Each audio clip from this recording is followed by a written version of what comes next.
without further ado, it's my absolute pleasure to hand over to Lauren and Glyn, who are going to talk to us about how they got everyone in their agency infused and engaged with data with the limited resources that they've had. So Glyn, I believe it is over to you. Thank you very much. Diolch yn fawr. Pnawn da a chroeso i'r webinar arbennig yma.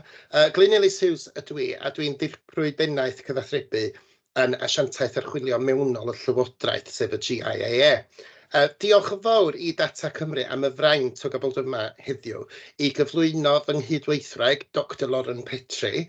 Da ni'n falch iawn o Lauren a'r gwaith mae hi'n ei wneud fel pennaeth dadansoddi data yn yr asiantaeth. A mae'n wir deud bod Lauren wedi llwyddo i wir ennyn cyffro go iawn am ddata ymysg yn pobl ni yn GIAA. A gyda'i thîm dawnus, mae hi wedi creu sawl app defnyddiol, ond hefyd mae hi wedi newid yn hagwedd ni tuag at ddadansoddi data, gan gael gwarad ar yr ofn ac annog trafodaeth ac arbrofiant. O ganlyniad, mae pawb yn yr asiantaeth yn llawer fwy cyffyrddus o ran trin, trafod a defnyddio data. A dyna un o'r rhesymau pam bod y tîm dadansoddi data ni wedi ennill ein gwobr cydweithio y llynedd. Felly, mi fydd Lauren rwan yn egluro sut mae hi wedi gwneud hyn i gyd yn bosib. So in English, hello, good afternoon and welcome to this special webinar. My name is Glyn Hughes and I am the Deputy Head of Communication at the GIAA. It's a real pleasure, so thank you to Data Cymru for this honour of getting to introduce my colleague, Dr Lauren Petri. We're incredibly proud of Lauren and the work that she does for us in the agency as our Head of Data Analytics. And it's true to say that Lauren has genuinely been hugely successful in actually getting our colleagues really excited about data in GIAA, and with her very talented team, Lauren's analysed data, but also created really useful apps. But also, I think what they've done is they've changed our attitude towards data. They've taken away the fear and they've encouraged conversation and experimentation. And as a result, I think we're a lot more comfortable about discussing data and using data. So that's actually one of the reasons why, one of the many reasons why Lauren and her team won the GIA Collaborative Award last year. So without further ado, here is Lauren to explain how she made all of this possible. Over to you, Lauren. Fantastic. Thank you so much, Glyn. And gosh, it's always slightly embarrassing starting off this talk after that, but that lovely introduction. Thank you very much. I'm going to share my slides just now, so hopefully that will be popping up on your screens quite soon. If someone's able to give me a shout when that's appeared for you, that would be great. Yep, it's all there. Fantastic. So thank you so much for coming along to this talk, and I'm going to be doing today.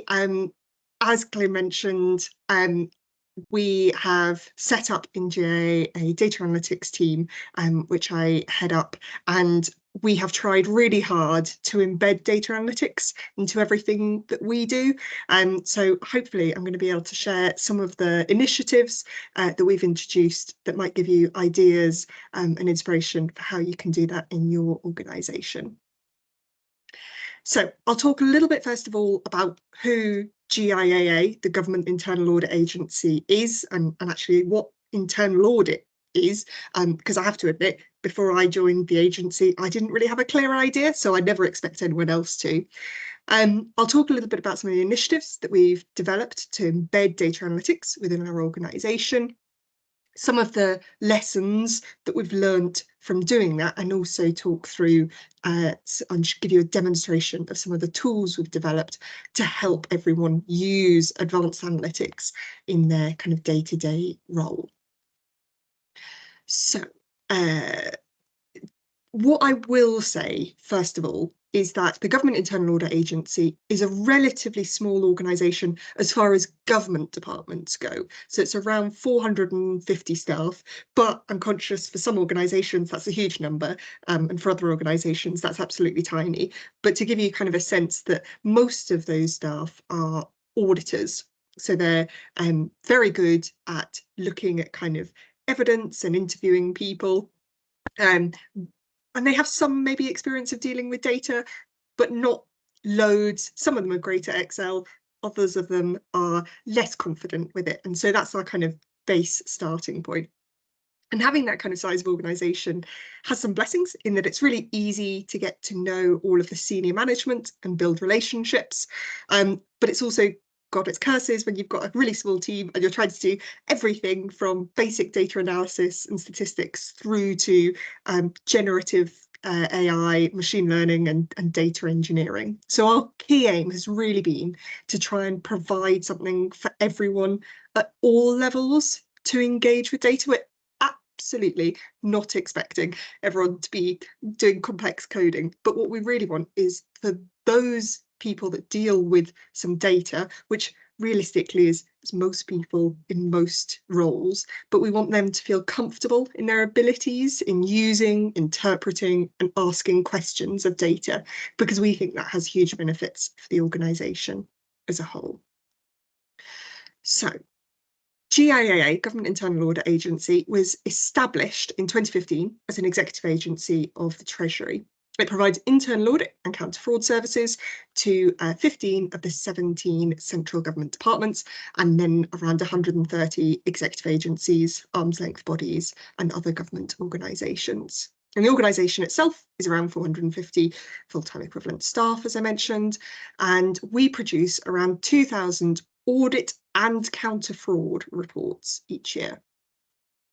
And what we do is we provide assurance, which means that we look at systems and processes internal to an organisation that they use to manage risks, and we do audits to kind of gather evidence and come to an opinion on basically how things are going. So our auditors provide central government with this objective, independent insight and assurance, which enables organisations to achieve better outcomes with public money. Now, audit is typically associated with kind of financial processes, but actually our work can be much wider than that. We can cover things like environmental impact, cybersecurity, health and safety, supply chain failure, basically any kind of internal process. So just over 2.5 years ago, we set up a dedicated data analytics team and it was 3 people at the beginning, and we've doubled, more than doubled in size since. And what we do in the data analytics team, and this is a photo of us actually just yesterday at our team day in Birmingham. So we provide analysis for specific audits. So we do kind of ad hoc analysis looking for patterns and gaps in large data sets. So that's the first thing and the kind of key thing that we do. We also try and improve the agency's own internal processes using automation. So in the kind of almost the corporate side of things, and just helping not just the work that we do that's external facing, but actually our own internal facing stuff to be as efficient as possible. We also build tools to enable our colleagues to use advanced analytics methods. So that's things like our efficiency engines, of which I'm going to do a demo later. And then lastly, we upskill colleagues and we try and improve data fluency within the organisation. And that's what I'm going to kind of focus most of this talk around. So what kind of things have we done to actually help on that last point, to improve people's confidence in using data and embed data analytics into the core of what we do in the GIA? So almost the first thing we did when I joined the agency was we set up the data analytics network. So we knew there were people across the agency who were interested in data and doing analysis, but just in kind of little pockets in different teams, and we wanted to be able to understand their skills and be able to communicate with those people and engage them. So we've got a Teams channel where members can ask questions and share different resources. We sometimes share events or links to things that we think members might be interested in. And then it also allows us to kind of almost gives us a mailing list to arrange. We have quarterly network meetings, and that's generally 3 to 4 speakers from teams across the agency that have used analysis either themselves or with our support, and talking about their experience to give others ideas and inspiration. And we also have external speakers that come in from outside the agency on a 6-monthly basis to give that kind of broader view of what's happening in the wider data analytics space. The network, we run an annual skills survey, which helps us understand both kind of members' current experience and skills, but also where they'd like to expand their skills and understanding, and then use that to kind of target and tailor what we offer to members. So the Data Analytics Network is very much our kind of broad church. Anyone, even with like a vague interest in data, is encouraged to sign up. There's no minimum commitment, but it ensures that we've got everyone that might be enthused or excited about data in one place, and we can target them with information. So that was the first thing we did. The second thing we did was set up something called the Data Analytics Champions. So this is 1 or 2 members from each team across the agency, and these champions have a dual role. So they both represent their team and what their team is doing in the analytics space to us, but they also represent data analytics back to their team. All of the champions meet on a 6-weekly basis, just as a group, to update and share ideas with each other on data analytics related work within their teams. And then they take information away from that and update their home team, kind of almost acting as a bit of a reminder to use data analytics. And they can be a point of contact within their team for anyone interested in either joining the network or upskilling in specific things. So we find the champions really helpful for us as a team to understand what work is going on that we don't necessarily have visibility of and where the gaps are, but it also empowers the champions themselves. It gets them seeing what work is going on across the agency. And we generally get 1 or 2 people connecting with each other after the meeting to talk about, oh, you mentioned that, I'd be interested in doing something similar. Can we talk about how that worked? I will say, because I'm going to be completely upfront about both the benefits and the potential drawbacks to some of these things, is that sometimes the champions it relies on the enthusiasm of 1 or 2 people in each team. So I would say I wouldn't necessarily use it in isolation, but it could be combined with kind of other methods of gathering and disseminating information, which is why we've got the Data Analytics Network as well. One of the other things we did was we set up what we called data analytics best practice groups. So within the network, we identified the people that were particularly keen to be more involved. So what we did is we formed 3 groups of between 4 and 6 people, and over the course of 9 months, they met every fortnight, and in between they've researched and developed best practice guides, which were released across the agency. So each group focused on a particular kind of area or aspect of data analytics. So one was looking at handling data, covering topics like data access, cleaning, linking data sets together, and manipulation.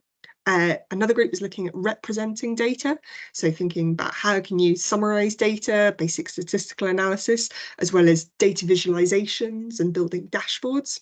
And then the last group was looking at innovation with data, so covering things like modeling and forecasting and where AI could be applied to what we do. Those teams, they researched kind of government guidance was out there and looked at what training was available, and they put it into their own context, because I think that's the tough bit sometimes. There's a wealth of resources and information out there, and almost it's overwhelming, and knowing where to start is the tough bit. So the best practice groups were able to take that and just put it into context that they knew their colleagues would understand and give examples that others could relate to. Again, these were really helpful to have these best practice groups. It was relatively time intensive to kind of manage the groups. I said it was fortnightly, apologies, I was totally wrong. It was monthly meetings that we had, and then they kind of did some work in between. But I will say that the outputs that we got, these documents, these kind of best practice guides that we produced from that, were really worthwhile, and they actually led to several other initiatives. And some of those, I think, oh, no, I listed on the screen, others aren't because I haven't got the animations working correctly, but I'll run through them all anyway. So one of the things we did was the Critical Friends group. So this was a group of network members who have volunteered to be contacted if teams wanted advice or a second pair of eyes on their visualizations. And we found that quite helpful in terms of both minimising the kind of ask on my team centrally, but also enabling some of those people that were, had learned about the good practice in data visualization to be able to apply that on an ongoing basis. We also organised something called Data Day. So this was something just within the agency, and we held a day dedicated to data, basically, with 6 30-minute drop-in sessions covering a range of data-related topics.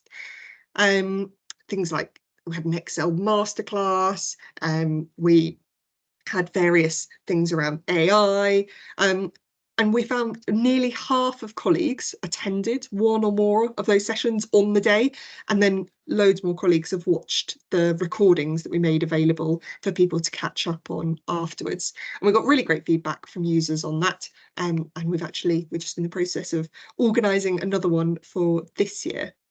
And one of the sessions that we had on Data Day was what we called the BAFTAs, the Brilliance Awards for Data Analytics, which was our kind of idea to have an annual competition where teams can submit their visualizations that are created throughout the year for judging, and the winners get fame and glory, but it helps kind of promote better use of visualizations by sharing the good work that people are doing with the wider agency and helping recognise that.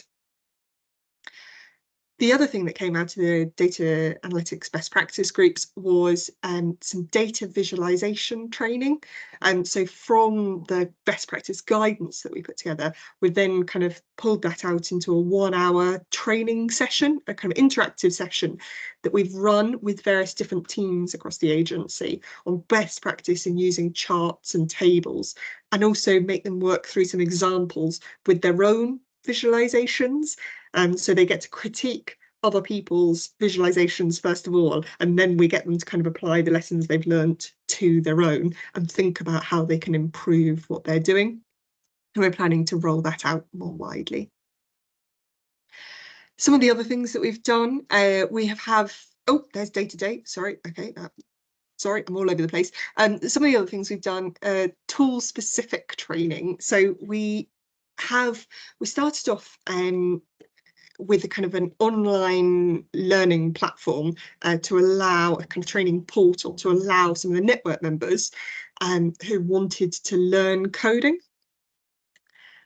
I think we had some mixed success with this one. In a couple of cases, it was brilliant, and people have gone from doing things in Excel that were taking several days, if not weeks, to them coding it up, writing their own code, being able to run it, and they're doing it in like a couple of hours now. And so this was something that was happening on a regular basis. So saved lots of time for those people in those specific circumstances. But we did find generally that kind of thing does require quite active management and support. So I'd suggest putting something in place around like mentoring or providing some other kind of way of engaging those people rather than just saying, here's the platform, off you go. In terms of other kind of tool specific training, I mentioned about Excel masterclasses. So we had an Excel masterclass on the first Data Day, and the kind of feedback we got on that was so good that we decided to turn that into a series. So more proficient members of the Data Analytics Network give monthly masterclasses on various Excel topics, and we've had really good feedback on that, just kind of other people learning hints and tips. We've also done some kind of ad hoc training on things like Microsoft Forms, which can be really helpful for making sure data is being collected in a structured way. And then we've also got, there's a specific tool that in internal audit, a piece of software that's quite widely used called IDEA. So we have an IDEA user group so that everyone that uses IDEA knows who the other people are and knows who to go to for questions. And again, that's just managed through a Microsoft Teams group. And we're hoping to launch something similar for a Power BI user group soon. And then one of the last things that we've done most recently to help kind of raise awareness of data analytics across the agency is we produced case studies, and we did these in close collaboration with Glyn, our our communications team, to try and identify what would be most useful for users. So, oh, there's a little day-to-day in the data visualization training jumping on. So here we go. Here are some examples of the case studies that we've produced. And what we've done is we tried to keep them, these are 4 different slides from the kind of slide pack. I tried to keep them really short and sweet and focused on kind of thinking about where someone that doesn't know much about data analytics, how they'd be approaching it. So we've got things like visualizations on there to help provide some engagement on it, but we focused at the start on what the questions are that people would want to answer, because I think we find that's really helpful whenever people are doing analysis, is for them to think about what are they trying to find out. So encouraging people to think about questions.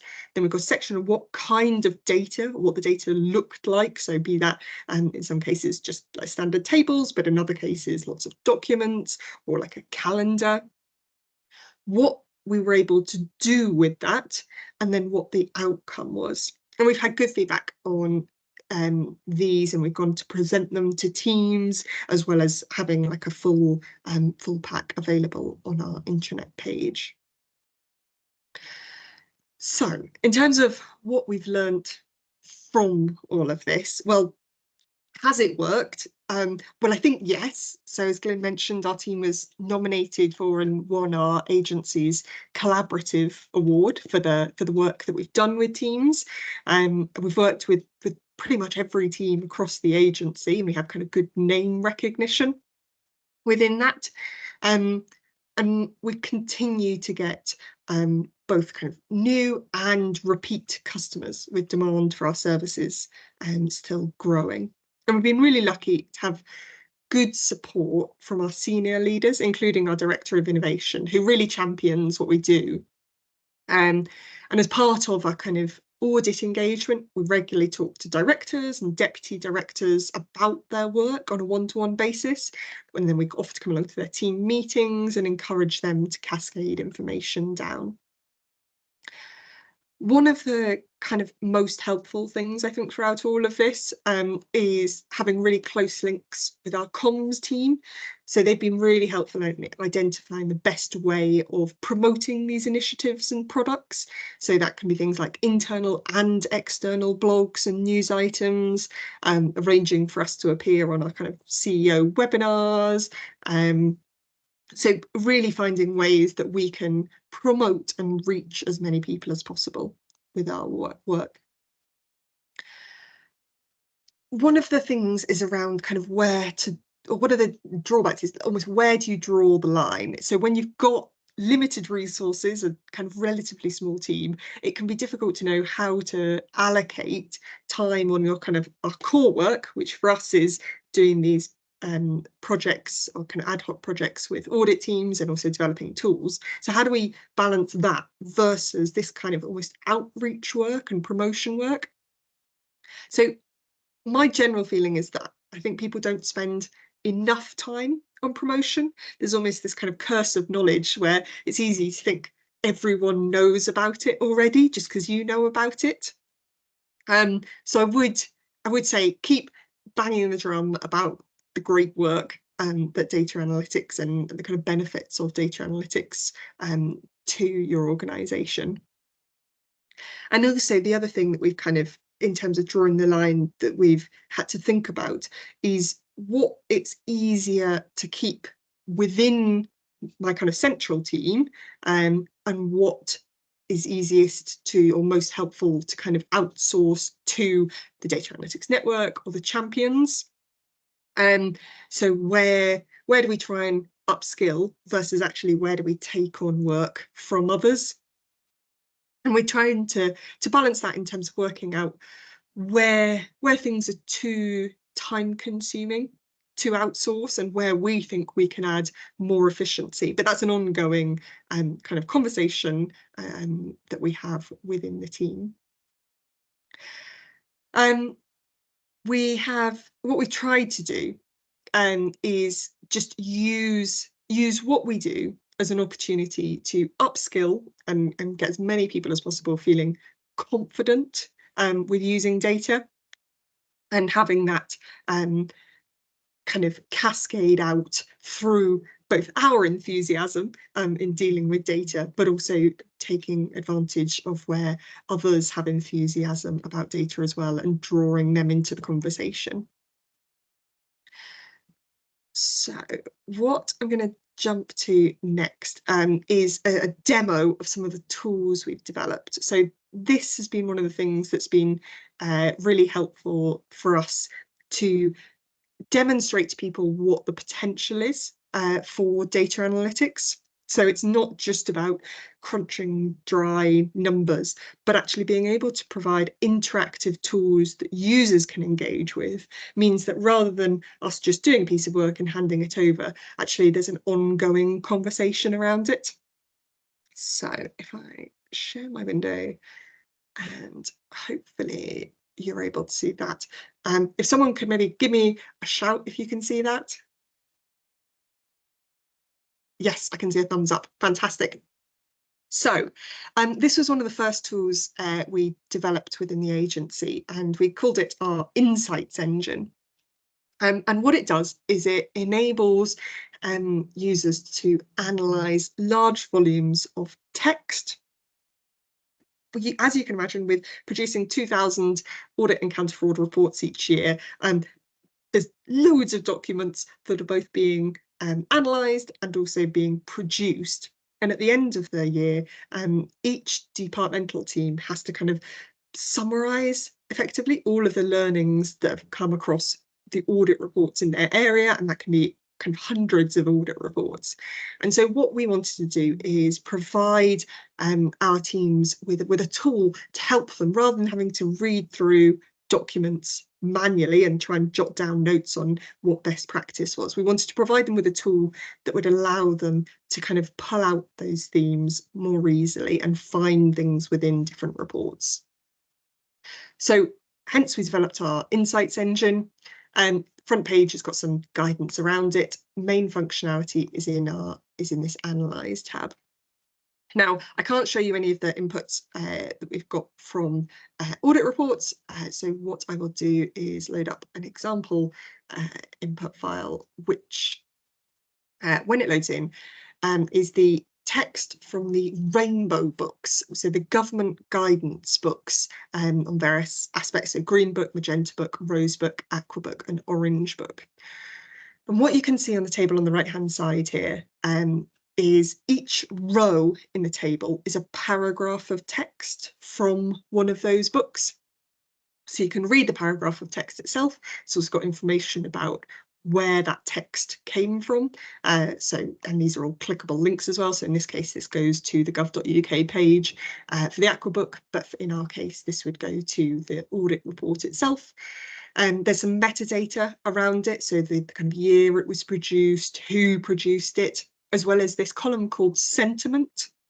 And this uses a kind of algorithm to look at this paragraph of text and try and identify the tone. Is it positive, negative or neutral? And auditors have told us this is really useful when they're looking at different kinds of documents, because especially in audit reports, if something's gone well, they're likely to be talking about it more positively. So it's really helpful to pull up good practice. Or if something hasn't gone so well, they're likely to be talking about it more negatively. So the sentiment is quite a useful way of being able to identify areas of good practice and opportunities for improvement as well. What I always say when I kind of do these demos is that sentiment being kind of derived from an algorithm is an example of a model, and all models are wrong inherently, but some models are useful.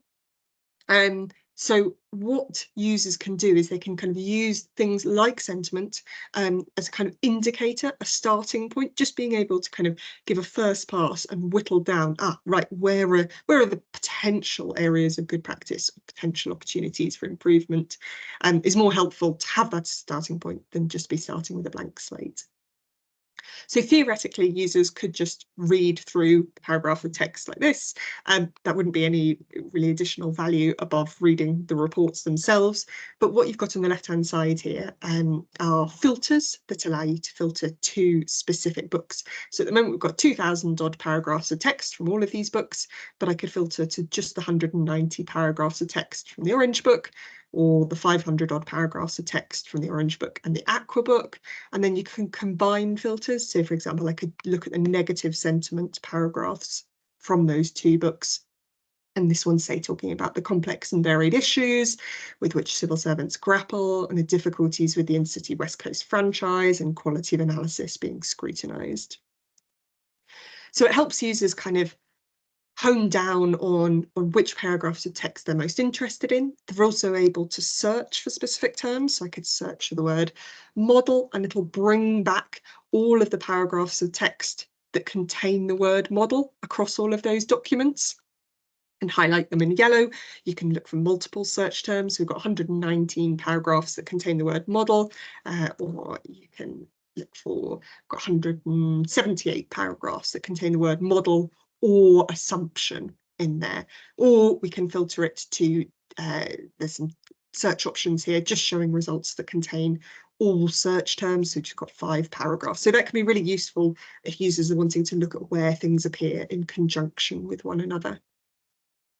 There's also the option to kind of search for whole words only. So if you wanted to look for the word ham, but not the word hamster. I don't know whether many government documents contain the word ham or hamster, but if you did, there's the option to use that to be able to search specifically. You can also match by case. So if you're looking for something that specifically appears in the title, or alternatively, you can choose terms to unmatch.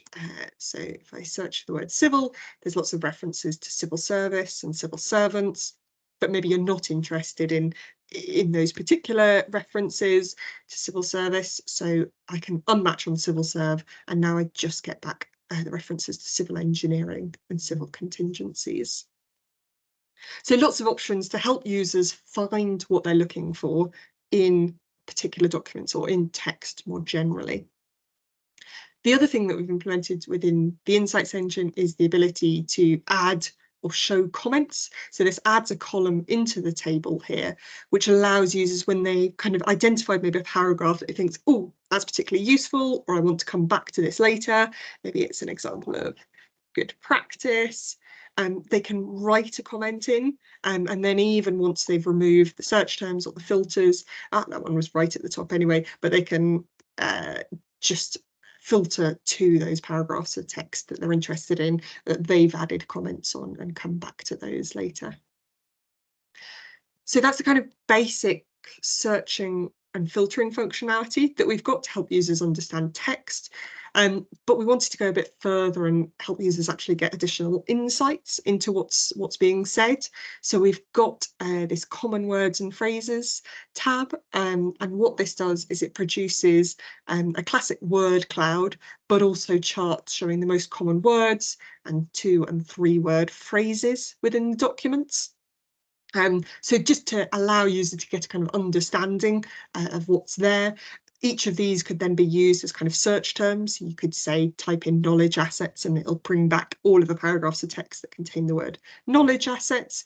These are also updated based on the search and filters. So if I type in data, so that's just going to filter to the paragraphs of text that contain the word data. And then if I refresh these, and then we get new word clouds, so you can see what the kind of most common words and phrases are in those particular paragraphs. And maybe this isn't super helpful because now the word cloud is completely dominated by the word data, but you can also have the option to exclude specific words from that. So you can say, when we talk about data, we're talking about information, intervention, evaluation, collection, and analysis. As well as the word clouds, we've also got some charts that kind of show a breakdown. So for each of the documents and paragraphs, this shows a kind of breakdown for each of the filters on the left-hand side. So, for example, it's saying 1 out of the 5 documents, or 20%, was produced in 2022, but over a third of the paragraphs in that text came from that year. And that's the same for all of the other filters on the left-hand side as well. Similarly, well, if you, like me, are not a massive fan of pie charts, there's also the option to view these as bar charts, which can be really helpful for kind of looking at trends over time. And again, all of these will update based on your searches and filters. So if I look for the word model, we can see how the distribution of the words in that text changes over time. There's also some kind of advanced analytics features. So there's things like topic modelling. So what this does is it takes the paragraphs of text that have the word model in, and it tries to group them. I've just left it as the default of 5, but group them into 5 different clusters. And then what you see in the charts here is the top words associated with each of those clusters. So there's one cluster here around that's kind of talking about cost and model and public, another around IP and assets, another around quality assurance, another around process objectives, and another around uncertainty analysis. And what it's also done is it's added those topics as a filter on the left-hand side. So if we come back to the document text, you can then filter to just the paragraphs of text that have been tagged as belonging to that particular topic. Or at least you can if it will update. There we go.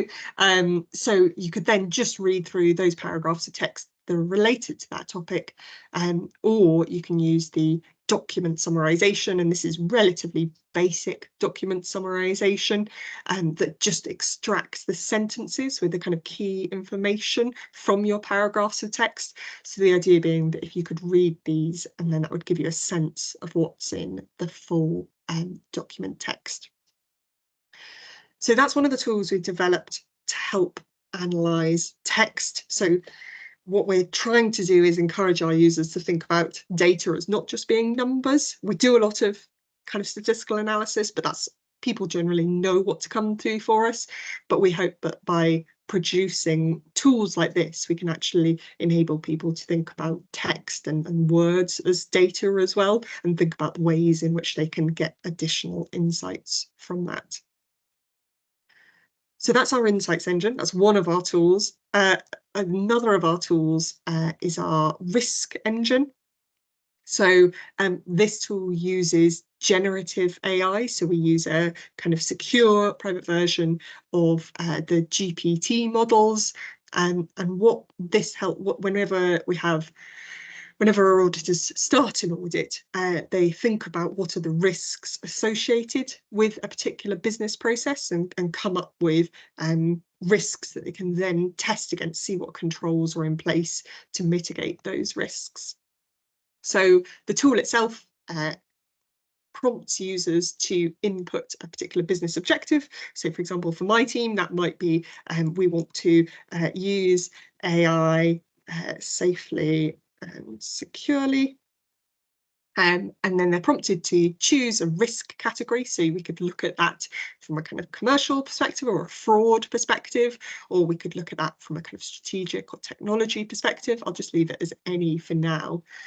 And then we click get potential causes, and what this does is it sends a query off to the generative AI, and it comes back with potential causes for not meeting the business objective.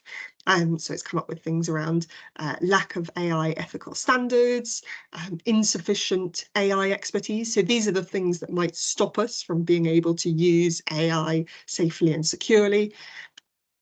We then kind of, you can take this through. So these are potential causes within our best kind of professional practice team, we're encouraged to think about risks in a cause, event, consequence framework. So hence we've got this kind of layout of these are the causes, and then the user is prompted to choose one of these causes.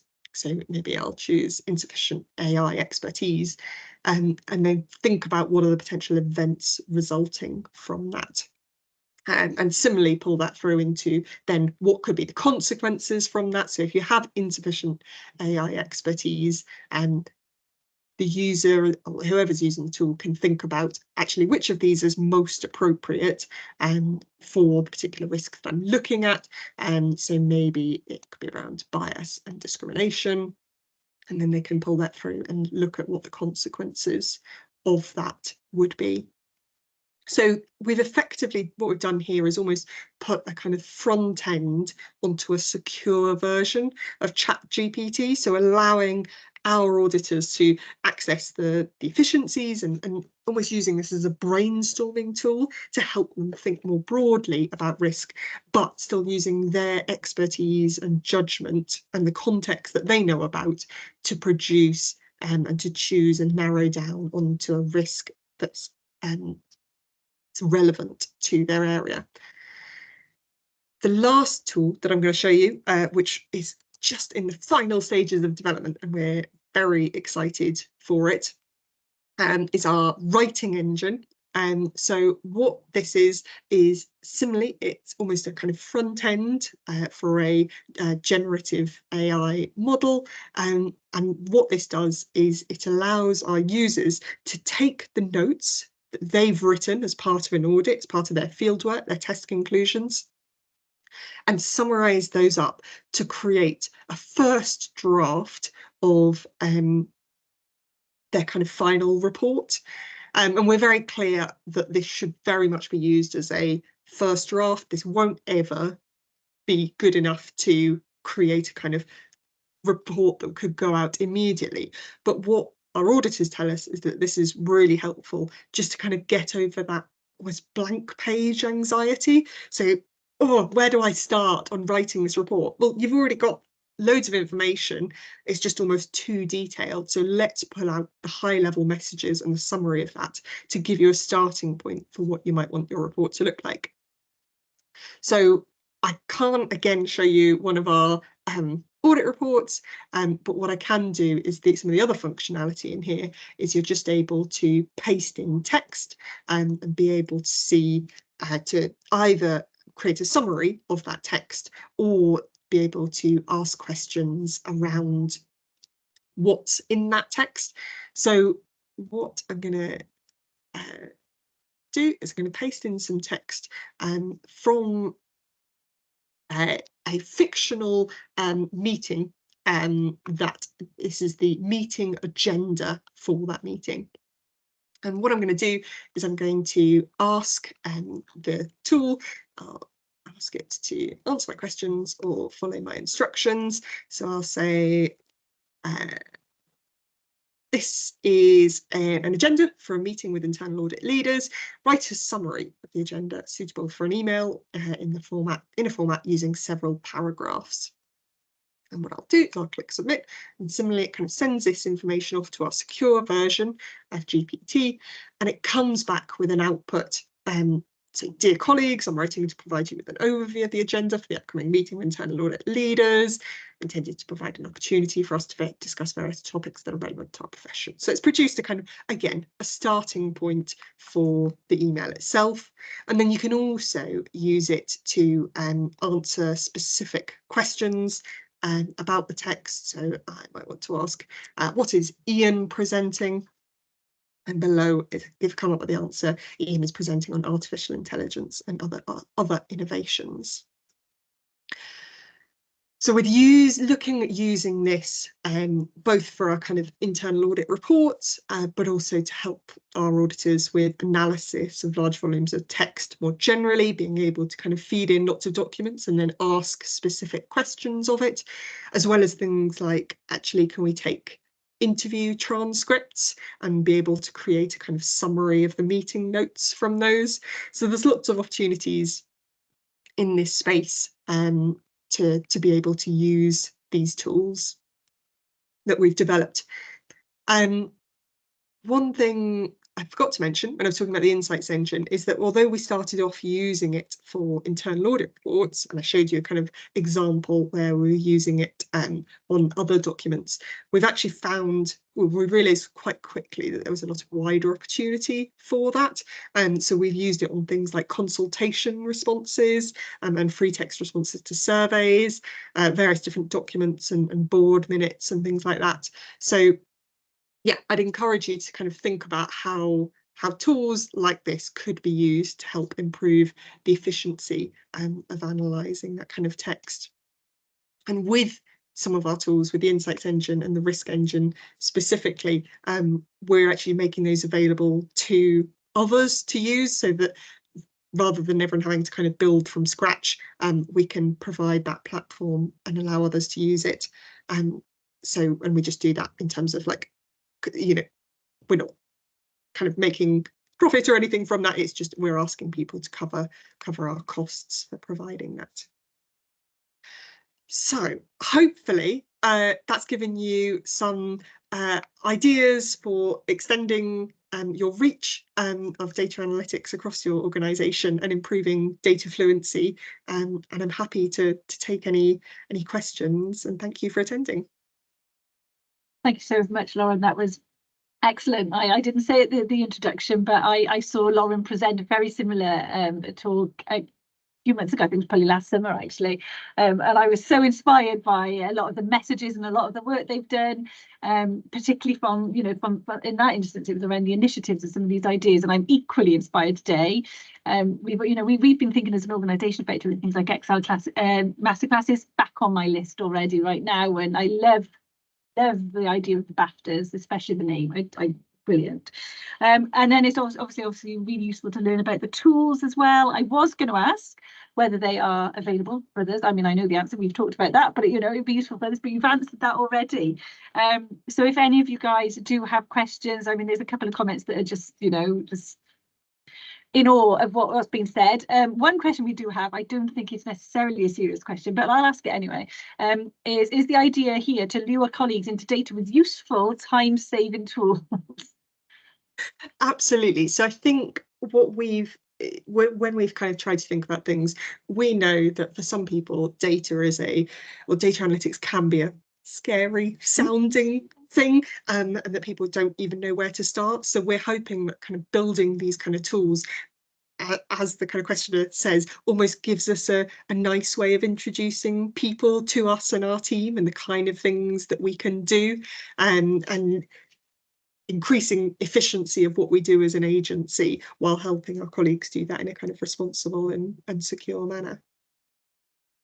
Thank you very much. I think everybody's just blown away. There are no questions at the minute, but oh, hang on, we've got one. When did the organisation identify the need for a centralised data team? Great question. So organisation was formed in 2015 and the data team was set up in 2021. So because of the way that the organisation was formed, which was bringing lots of different teams from all the kind of different government departments together into one agency, part of the idea behind that was that would actually enable them to share information and resources better across that team. And our director of innovation, when he joined the agency, I think it was back in 2019, don't quote me on that, that was one of the key things that he was really keen to do, because he recognised that data analytics was going to be critical to the success of all organisations, and actually by having a central team it allows you to have that kind of dedicated resource rather than kind of pockets of expertise in different places that might kind of struggle to get that out of the day job. Having that centralised team just gives you A, the visibility and the point of contact, and B, you can bring that expertise in to be able to build tools like this and do that kind of analysis. We've got another question. What were the key communication methods you used? Internet, newsletters? So we've done a lot through newsletters. So there's a weekly newsletter that goes out, an email that goes out to the whole of the agency. So we try and put regular updates on what we're doing in those. And we also have an intranet, and again, we put try and put regular news stories, giving updates on things that we've done, but also events that we're running, and advertising, you know, some of the tools. And the other kind of key one is through our data analytics network Teams channel. So that's a really key one for us that allows us, whereas the other two are very kind of broad brush and target the whole agency, actually that allows us to focus our attention on the people that we already know are keen on data analytics, so more likely to pick things up. So if there are any other questions, we've got a couple of minutes left. Please feel free to post them. Otherwise, what I will say, Lauren, is if there are more questions that do arrive, obviously once we close the session, hopefully that the chat will still be open and then we can kind of carry on there. We have got another one. So you mentioned something interesting, that as auditors, the need for data analysis would be varied across semantics, financial and economic. How did you identify this? Great question. I think it was partly from prior experience in other organisations. So what I maybe would be helpful kind of context is that my team generally aren't internal auditors themselves, but what the kind of the decision or the approach that we're taking is that actually it's better to have people that have the expertise in data analytics and the ability to apply that to kind of context specific, rather than starting context specific and trying to learn the data analytics techniques, which can be quite different to a particular context.